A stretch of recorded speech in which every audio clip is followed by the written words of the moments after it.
Hello friends, welcome to Nafsheer kitchen. Daily చేసే breakfast కాకుండా హెల్తీగా కొద్దిగా వెరైటీగా జొన్న పిండితో ఈరోజు బ్రేక్ఫాస్ట్ అయితే చేస్తున్నానండి. చాలా సింపుల్, టేస్ట్ కూడా చాలా బాగుంది.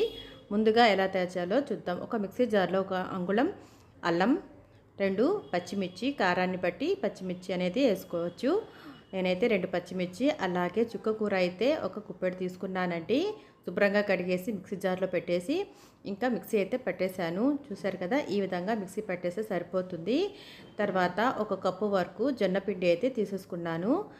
ఈ విధంగా జొన్నపిండి ఒక బౌల్లో వేసేసి 1/4 స్పూన్ వరకు సాల్ట్ అనేది వేస్తున్నాను. ముందుగా గ్రైండ్ చేసి పెట్టుకున్న ఈ మిశ్రమాన్ని ఇందులో వేసేసి ఉండలు లేకుండా చపాతీ పిండిలాగా మనం దీన్ని కలుపుకోవాలి. దీంట్లో నీళ్ళు అనేది పడడం లేదండి, కరెక్ట్గా అయిపోతుంది. ఈ పేస్ట్ అనేది ఈ పిండికి కరెక్ట్గా అయిపోతుంది. తర్వాత ఈ విధంగా కొద్ది కొద్దిగా మనం ఈ విధంగా చూసారు కదా, చపాతీ పిండిలాగా స్మూత్గా ఎలా ప్రిపేర్ చేసామో తర్వాత చిన్న చిన్న ఉండల్లాగా చేసేసి చిన్న చిన్న బాల్స్ లాగా చేసి పక్కన పెట్టేసుకోవాలండి. ఫ్రెండ్స్, నా వీడియో కనుక నచ్చినట్లయితే తప్పకుండా లైక్, షేర్, సబ్స్క్రైబ్ చేయండి.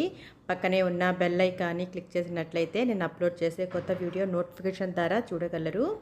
ఈ విధంగా అన్నీ ఒకే సమానంలో వచ్చే విధంగా మనం దీన్ని చేసుకోవచ్చు. నేను చిన్న ఇడ్లీ పాత్ర అయితే తీసేసుకొని స్టీమ్ చేయడానికి ఈ విధంగా వీడియోలో చూపిన విధంగా పెట్టేస్తున్నానండి.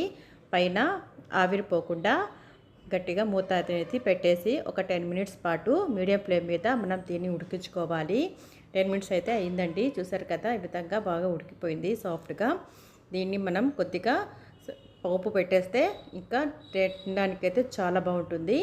ముందుగా కడాయి పెట్టేసి 1 టీ స్పూన్ వరకు ఆయిల్ వేసి 1/4 స్పూన్ వరకు ఆవాలు, 1/4 స్పూన్ వరకు జీలకర్ర, తర్వాత 1 టేబుల్ స్పూన్ వరకు తెల్ల నువ్వులు అయితే తీసుకుంటున్నానండి. మీకు కనుక నల్ల నువ్వులు కావాలనుకుంటే అదైనా వేసుకోవచ్చు.